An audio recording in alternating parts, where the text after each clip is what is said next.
Yay Networks. Welcome to another episode of Plastic Surgery Uncensored. I'm your host, Dr. Rady Rahban. And today we're going to be talking about BBLs. What a hot topic. It's always a hot topic, but it's a hot topic today because of deaths and legislation. And so, as everyone knows, I'm not a huge fan of BBLs. I have my reasons, which I'll elaborate on again today. And BBLs are in the news because of deaths in Florida. So we're going to have a chat about new legislature. And Maria, my fantastic producer, will be joining me. Hi, Maria. Hi there. So the topic is BBLs, which is like always interesting. People want it, people hate it, people can't figure out why they're doing it. It's all over the place. So South Florida is like the mecca of BBLs, Florida in general, but South Florida. And it's basically the epicenter of where everyone flies to, or one of the places that people fly to or go to get BBLs done. And as such, when a certain area has a high volume of a surgery done, it also highlights its complications. So there's been 19 deaths of healthy young women in 5 years in South Florida. 8 deaths in 2021 alone. First question is, why are people dying? So the reason people die of this procedure and why it's considered the deadliest procedure in cosmetic surgery in decades is because when you borrow the fat, prepare the fat, re-inject the fat into the buttock area, if your surgeon is not super careful, that fat that's being injected can be injected into some of the very large caliber veins in that area, because that area has big size vessels.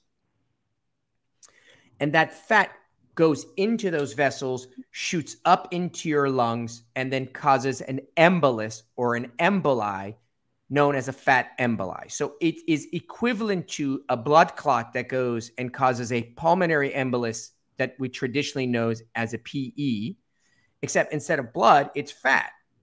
And this is well documented. It's been known for a very long time. And in 2019, a huge mandate was placed across the globe, to be honest with you, because people in Brazil, people in Venezuela, I mean, this is a global phenomenon. Across the globe, it was understood that you should no longer inject fat into the muscle. So what happened was that you're injecting fat into the area above the muscle, the soft tissue area, and then people were injecting fat into the muscle because anytime you put fat in the muscle, it's likely to take. But a lot of the large vessels are located inside the muscle and was a much higher risk of dying. So despite that, whatever you want to call it, I don't want to say it's a recommendation or requirement, the rate of deaths in Florida has still been on the rise. So much so that very recently, the Board of Medicine, the Florida Board of Medicine, placed an emergency order. So what is it that the Board of Florida has implemented to stop this cascade of deaths? The requirement is that doctors do no more than 3 BBLs in a day, and they use ultrasound to help them.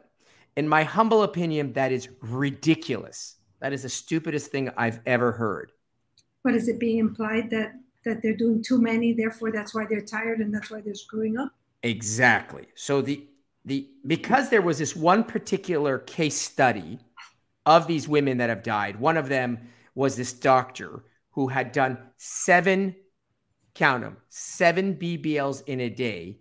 And this poor 33-year-old girl who died was his last case of the day. And he started her surgery at 8 p.m. and had started his day at 6 a.m. So, of course, in that particular instance, that's insane and that's crazy and should not have happened. But that's not, in my opinion, the main reason why all these people are dying. And so I think it's kind of the craziest, like let's say people are here, perfect example. People are dying of drunk driving, and then all of a sudden the government says that you can't drive you only can drive a 4-door car when you've had drinks, because a 2-door car is likely to be a sports car, which is likely to cause you to drive faster, which is like, what? Why not say don't drink alcohol? Right. So there's much bigger fish to fry than the number of these you do in a day. So I don't know. In general, I'm not a fan of the surgery. So let me explain to you why I'm not a fan of surgery. It doesn't mean that I won't perform it. It just means I seldom perform it, and I only perform it if I think someone is an ideal candidate. So the reason is this. The basic principle of a BBL is you do 360 lipo, aka eye liposuction every square inch of your body, arms, upper back, bra fat, lower back, stomach, inner thighs, outer thighs, whatever. The reason I do the 360 lipo is because I need a shit ton of fat to insert the butt in order to make a visible difference. So I know everyone who's sitting at home who can't wait to get a BBL is going, and what seems to be wrong with that? That's a win-win. I get to liposuction my body and I get to use the fat in the area that I needed. High five. Well, the idea is you're stealing from Paul to pay Peter. So Peter is wealthy, Peter is rich, and now Paul is poor as shit. So the problem I have is because the buttock region is quite large, unlike, let's say, your lips, in order to make a volumetric difference, in order for you to go, wow, that looks so much better, you need to fill the butt with a lot of fat. So let's go through this. You have 2 of them, 2 buttocks. You need several hundred cc's in each buttock to even see it visually. You need 2 to 3 cc's in a lip for you to look like a duck. And you need hundreds of cc's in the butt to see any difference. When you do liposuction, a significant amount of the stuff you suck out is fluid. When you inject the fat into the buttock, a significant amount of the fat dies. So in reality, in order for you to get, I'm making up numbers, 500 cc's of fat, you need 2,000 cc's of liposuction fluid. So hence the sudden need to liposuction so many areas. Because if you liposuction only, let's say, the back, or let's say you liposuction all the areas, but you're not that aggressive, you just don't get enough fat. If you don't get enough fat, then when you inject it, patients will be dissatisfied. So the biggest issue I have with the procedure is in order for the butt to look good, you have to be very aggressive about liposuctioning the areas, the donor sites that you borrow. Again, people are still going, I don't get it. What's the problem? So what? The problem is the areas you borrow them from, your stomach, your inner thighs, your lower back, your upper back, when the dust settles, when is that? 2 years, not 6 months, not all the photos on Instagram, not all the on the table results. 2 years later, when the dust settles, you will see 100% the sequelae of that aggressive liposuction. So what is that, Maria? What are the things that you see 2 years later when you've stolen from Paul? Lumpy. You're going to see a shit ton of lumpy, bumpy irregularities, dents, divots, contour irregularities. And then the other one, loose skin. Oh, loose skin from the area that you took out the fat. So let me understand this. If a patient loses 54 pounds, I don't know, just diet and exercise, and their body becomes depleted of fat because they lost 54 pounds and they're skinny, what tends to happen to the skin on their belly? Gets flabby. Gets flabby, gets kind of loose. It's kind of stretchy. What happens to the skin in their arms? Same Flabby. thing. Yeah. Right. So what difference does it make if you lose 50 pounds or if I liposuction you? As a matter of fact, when I suction the fat out, as opposed to you losing it on your own, it's worse because you leave holes. Right? In addition to the fat I'm removing a boatload of connective tissue. I see it when I do liposuction. There's little stringy things, that's septae, that connects your muscle to your skin. So when you liposuction someone, which I also do incredibly infrequently, you have to be conservative. Who the hell wants to do that? The whole point of liposuction is to be aggressive. I want the fat gone. So this is the formula that leads to shitty outcomes and why I'm not a fan of the liposuction part of BBL. It's putting volume in your butt, making it round, getting rid of hip dips, all those things, I'm for it. Volume in your face, volume in your breast, volume in your butt, all good. The problem is that the damage we create from the liposuction, which I get at least 3 or 4 calls a month from people calling me for, hey, does Dr. Rahban fix blah, blah, blah, dents, divots, loose skin? Do you know how many tummy tucks I've done in women who have never had kids? You're kidding. Oh, many. And it's always I had liposuction done on my stomach a few years earlier, whether it's for a BBL or just for the hell of it.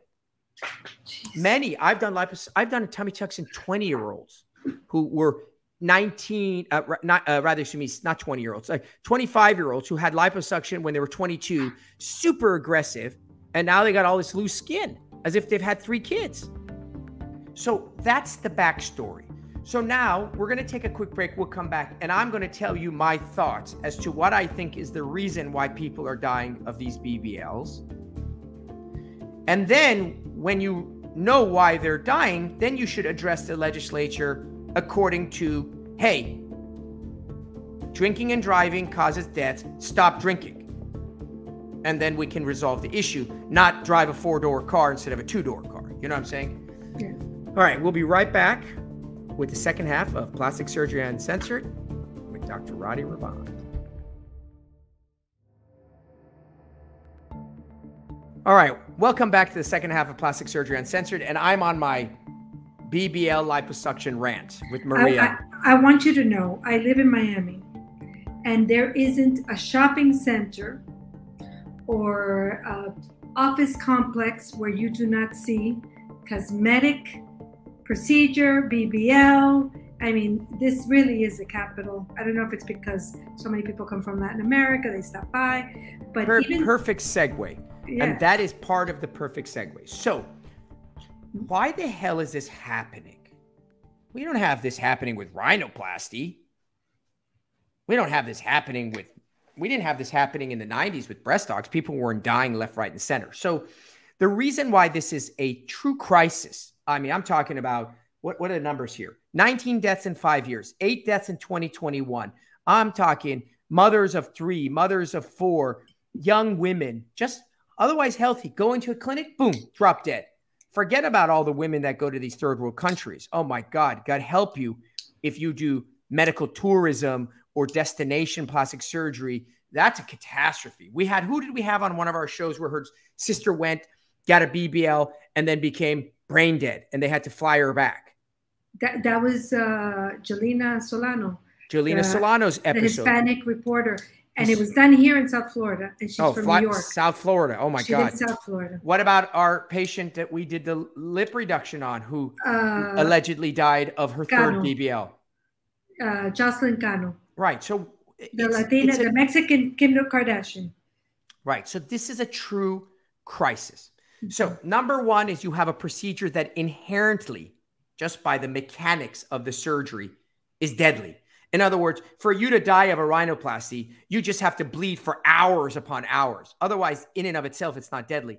But because you're shoving fat into the butt and you're putting it in an area with a lot of vessels, it can cause death. The reason it caused death, in my opinion, is that people are pushing the envelope of filling in the butt with so much fat because bigger is better, right? So as a surgeon, if I want my patients to be happy and I want great results, I'm going to so-called push the envelope. And it turns out that the higher the pressure, just think about this, the higher the pressure in the butt, the more likely the fat is to go into the vessels, right? Imagine a balloon that's fully inflated versus one that's semi-deflated. Right. So the procedure is deadly. Secondly, it is being incredibly over-promoted and popularized on social media. So the desire, the hunger, the want for it is so much greater than any other procedure we've ever had. And wouldn't you think that almost it's like a body dysmorphia, because you see these little waists, these big butts, and I'll tell you why. And they keep doing it. I'll tell you why. Normal. No, I'll tell you why. Because rhinoplasty isn't linked directly to sexuality. Eyelids are not linked directly to sexuality.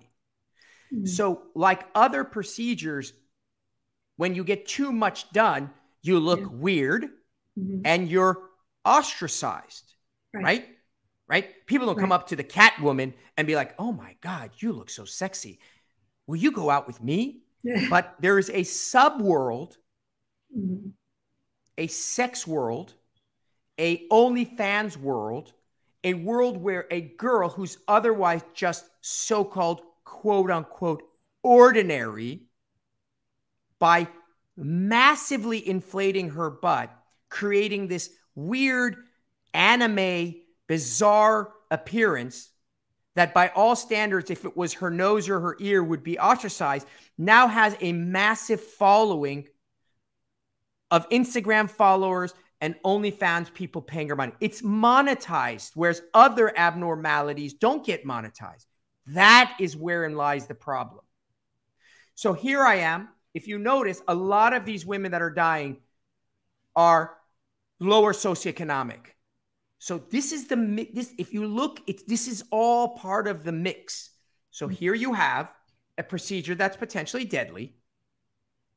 You have all these young girls, Latinos, African Americans, Dominicans, and all these in which the culture promotes its body image. I had a black, an African American.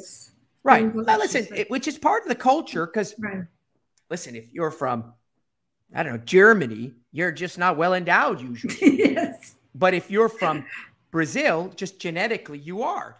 So I had an African American patient come to me, totally normal. And she was telling me that as a normally full-figured African, that she's not good enough in terms of her figure in the African American culture. Like, there is a sort of pressure within each subculture for, and I was like shocked. I was like, what do you mean? You're really full figure. She's like, yeah, but not by today's standards. So here you have deadly procedure, culture plus monetization. You take these young girls who can bypass school, college, regular, normal routes, and then it creates the perfect storm. So they must have the procedure, must. They don't have the money to do it at a super reputable guy. Some guy that has well-trained, well-educated, super pedigree, etc. There are pop-up clinics left, right, and center where there are a ton of cosmetic surgeons, these sort of fly-by-night procedural people, OBGYNs, emergency medicine guys, dermatologists, providing inexpensive, high-volume procedures. Again, inexpensive, aka affordable to the average person who must have the procedure right this weekend. And I do a lot of them, and I make money. So instead of doing a normal 2-3 cases a day, I'm doing 8 cases a day at super low prices in order to make the same as somebody else. And I just churn them and burn them. So do you see how this is a perfect storm for these deaths? Mm-hmm.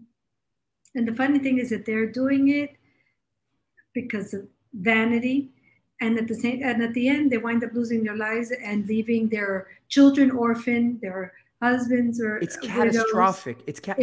But again, it's like vaping. They market to young adults. It's like prostitution to young women. It's these things where we as a society have to step in and help. Mm-hmm. So we can, of course, naturally, whose fault is it? I mean, no one forced you to go and get the procedure done in a strip mall. Right. But at the same time, literally, that's where they're at. No, yeah, of course. And office buildings. But and I know you said that it's not good to do it there because in an emergency, you have to call 911 to go take them to the hospital instead of having the hospital right there. So crazy. When a legislature is put into effect, when laws are brought into effect, we shouldn't be limiting how many of these. We should be limiting who's doing them. How many alcoholic beverages are you having is directly correlated to how drunk you are. Who's doing these procedures? How well they're trained? What is their academic requirements? In order to do this procedure, you need 1,000 man-hours and a certificate by the American board, blah, blah, blah. And then if a patient wants to get it done, they need to show you this certificate. Then I can say, I am adequately trained by a larger organization that says that if you've done 1,000 hours, I'm making up a number. I've done 50 of these supervised. The likelihood that I'm going to do some shortcut, crappy ass surgery is much less. So it frustrates me because it's so silly,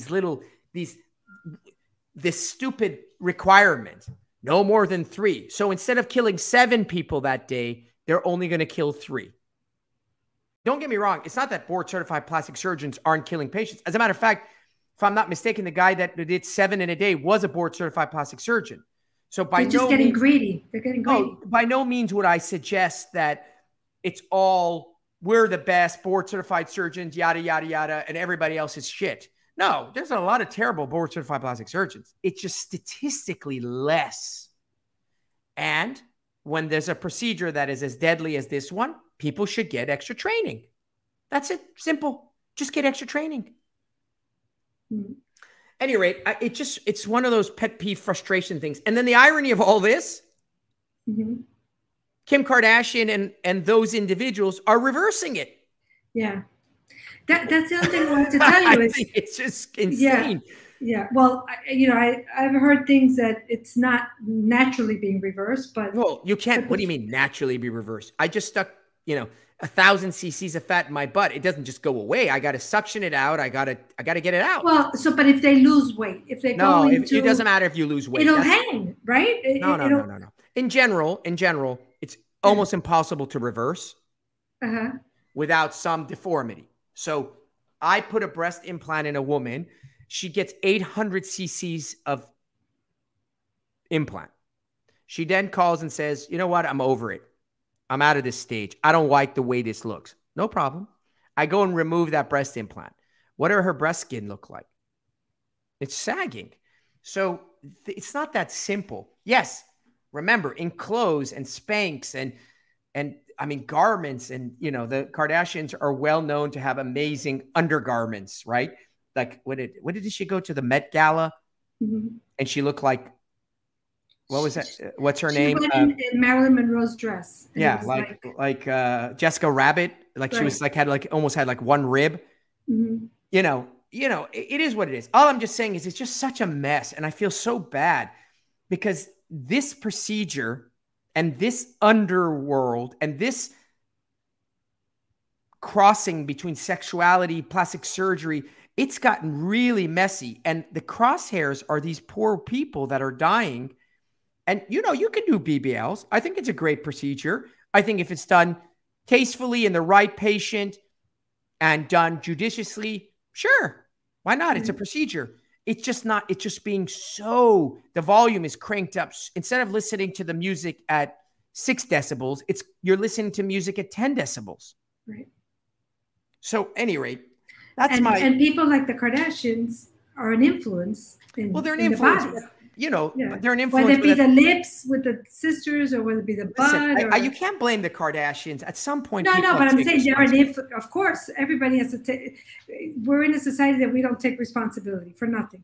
Yeah. But I think that what I'm referring to is that the influence of social media and these celebrities have a great influence on these people and our society, and unfortunately, that's what they aspire to. Well, listen, this is not a new phenomenon, right? Marilyn Monroe, even at the 19th century, anytime somebody is, I am certain that back in the days in the 1700s, women aspired to be like the queen, right? Because that was the only celebrity that was known. That's not new. What's new is that instead of seeing a picture of Marilyn Monroe in a movie, you see 7,444 manipulated, morphed, photoshopped images of not real women. And then your brain is turned into mush. And you think, oh my God, I have to look like this. I don't look like that. Men like this. Blah, blah, blah. And all of a sudden you go and get this thing done in a mall. Yeah. Anyway, just be careful. That's just the bottom line. I don't think this particular, I don't think there's any legislation coming down the pipe that's going to protect the patient. Just know that. At the end of the day, which is sad. It should be.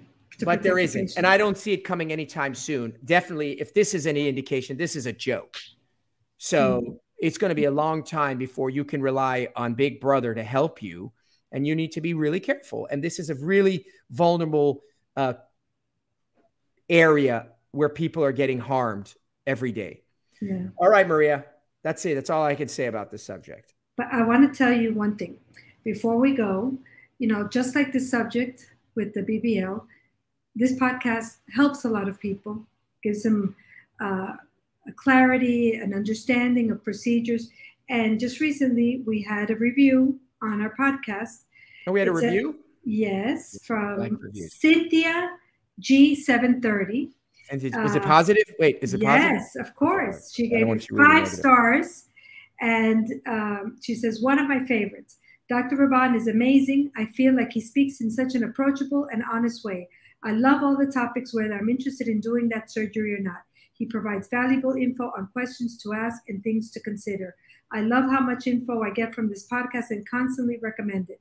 You should listen before considering any type of procedure so you understand what to ask and think about. And that's the whole point of this podcast, right? It's amazing what my mom can write. I don't think it was your mom, but that's fine. Yeah. No, I'm so happy. As you know, we do this in order for people to learn. You take time on your weekends. I take time on my weekends. We do this out of joy and passion. And when I know that it helps someone, then it's worth it because that's, we're here to provide knowledge and information. So share this podcast with people you love and know. If you enjoy it, jot down something nice. And until next week, we sign off. We'll see you next week on Plastic Surgery Uncensored. Thank you for listening to Plastic Surgery Uncensored with Dr. Rady Rahban. We would love your feedback. If you enjoyed this episode or if you find our podcast helpful, tell us why. Leave us a review and make sure you subscribe on your favorite podcast platform. If you have a topic you would like for us to discuss in an upcoming episode, please reach out to us on Instagram at Dr. Rady Rahban, on Facebook at Rady Rahban, or at RadyRahban.com.